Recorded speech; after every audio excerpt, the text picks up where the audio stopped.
look at the structure of a template, um, give you a sense of the different elements of it and how we make use of them to create a useful survey that participants find fairly straightforward to complete and that gives us the information we need both for our research and for communicating their progress back to them. So if I go through to prepare templates and search for 2015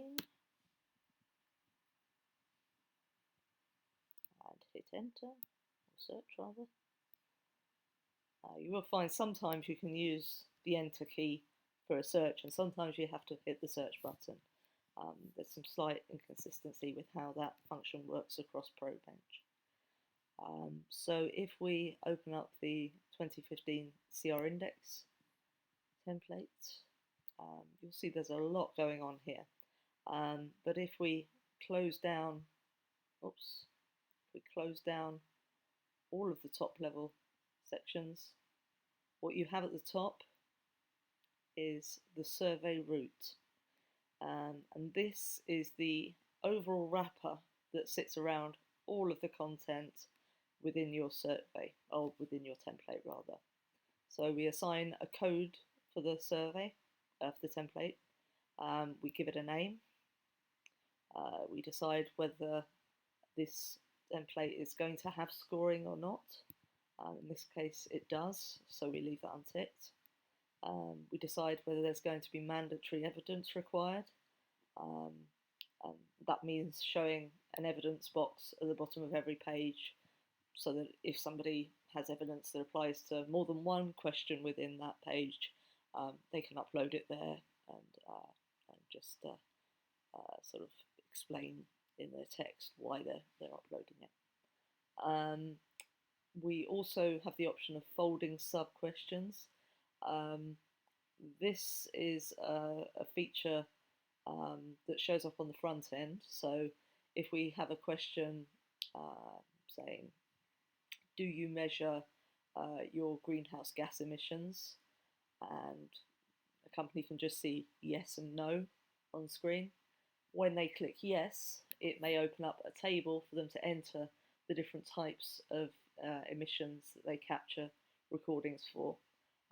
Whereas if they hit no, that would never be shown.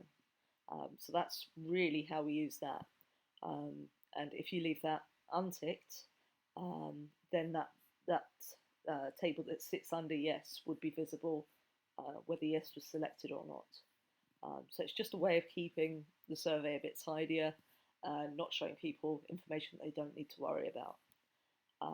So at this stage you can see we've got 3 types of survey elements visible underneath the template wrapper.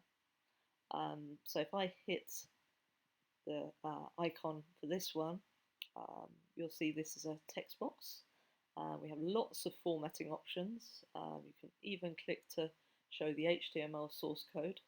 But this is just a text box that's explaining why the rest of the survey isn't visible yet, and letting them know that once they answer the terms and conditions question, they'll be able to see it. So this is just a bit of text that sits up front on the first page of the survey. So if we open up the section, and S stands for section, the S up here stands for survey route, slightly confusingly. So this is the first section of the CR index, and naturally it's the introduction. And so within this we have various elements.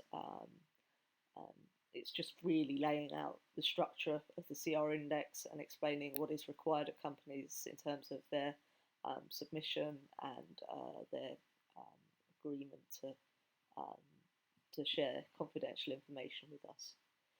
So if I close that section down, you'll see the main body of the survey. So this is where companies start to input their information and give us the evidence that we need to assess whether their responses are accurate. You'll also see the scoring over here. Now, at section and question level, and there are various types of question you can create, you will see that there are scoring boxes. Now, within company details, none of this is scored. But if we open up corporate strategy, you'll see that all of this is scored. And most of these questions are containers. So within the section, each of these questions is a separate page. And within each of these questions, there are various bits of information, there are various sub-questions, and within those sub-questions, there are more sub-questions. So we really get down quite a long way on a tree of information grabbing. Um, and um, we can really capture quite a lot of information. And you'll see within this question, so question 1A, and that's a complete screen for this question. There are elements of it where the information they complete is scored, and various bits where it's not scored. So within this question, the only way of getting a score is to answer yes, our company has a high level corporate statement.